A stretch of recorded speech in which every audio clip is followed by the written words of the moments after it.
Tata group గౌరవ chairman, Tata Sons మాజీ chairman Ratan Tata business వరల్డ్లో పరిచయం అక్కర్లేని పేరు. వరల్డ్ వైడ్గా రతన్ టాటా గురించి తెలియని వారు ఉండరు అనడంలో ఎలాంటి అతిశయోక్తి లేదు. టాటా కంపెనీ నేడు ఈ స్థాయిలో ఉందంటే దానికి రతన్ టాటా కృషే కారణం. పారిశ్రామిక రంగంలో అందనంత ఎత్తుకు ఎదిగారు. ప్రపంచంలోని గొప్ప పారిశ్రామికవేత్తల్లో ఒకరిగా నిలిచారు.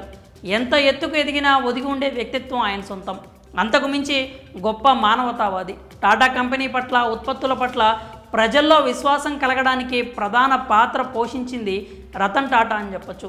ప్రస్తుతం ఆయన వయసు 86 ఏళ్ళు. ఇదిలా ఉంటే రతన్ టాటా అనారోగ్యానికి గురయ్యారంటూ వార్తలు వస్తున్నాయి. ఆసుపత్రిలో చేరి ఐసీయూలో చికిత్స తీసుకుంటున్నట్లు మీడియాలో వార్తలు చక్కర్లు కొట్టాయి. దీంతో వ్యాపార వర్గాలతో పాటు ప్రజలు కూడా ఆందోళన చెందుతున్నారు. ఈ నేపథ్యంలో రతన్ టాటా తన ఆరోగ్యం గురించి వస్తున్న వదంతులపై స్పందించారు. తన ఆరోగ్యం గురించి ఎలాంటి ఆందోళన చెందాల్సిన అవసరం లేదని, ఇప్పటికీ తాను ఉత్సాహంగానే ఉన్నట్లు వివరించారు. తాను బాగానే ఉన్నాను అన్నారు. తాను అనారోగ్యానికి గురైనట్లు వస్తున్న వార్తల్లో ఎలాంటి నిజం లేదు అని సోషల్ మీడియా వేదికగా వెల్లడించారు. రతన్ టాటా అధికారిక ఖాతా ఎక్స్ వేదికగా ఓ లెటర్ పోస్ట్ చేశారు. నా ఆరోగ్యంపై వస్తున్న పుకార్ల గురించి తెలిసింది. అందుకే నేను దీని గురించి అందరికీ తెలియజేయాలి అనుకుంటున్నా. నా వయసు రీత్యా సాధారణ వైద్య పరీక్షల కోసమే ఆసుపత్రికి వెళ్ళాను.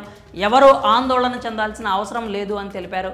నేను ప్రస్తుతం క్షేమంగా ఉన్నా. తప్పుడు సమాచారం వ్యాప్తి చేయొద్దని ప్రజలు, మీడియాకు విజ్ఞప్తి చేస్తున్నా అని రతన్ టాటా ఎక్స్లో ట్వీట్ చేశారు. తన ఆరోగ్యం గురించి ఇంతలా ఆలోచిస్తున్నందుకు ప్రజలకు రతన్ టాటా కృతజ్ఞతలు తెలిపారు. కాగా టాటా సంస్థలో రతన్ టాటా గౌరవ చైర్మన్ హోదాలో కొనసాగుతున్నారు.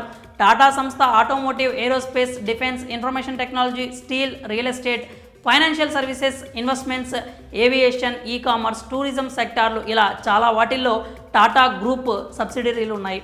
రతన్ టాటా సేవలకు గాను 2008లో భారత ప్రభుత్వం ఈయన్ను దేశ 2వ అత్యున్నత పౌర పురస్కారం పద్మ విభూషణ్తో సత్కరించింది.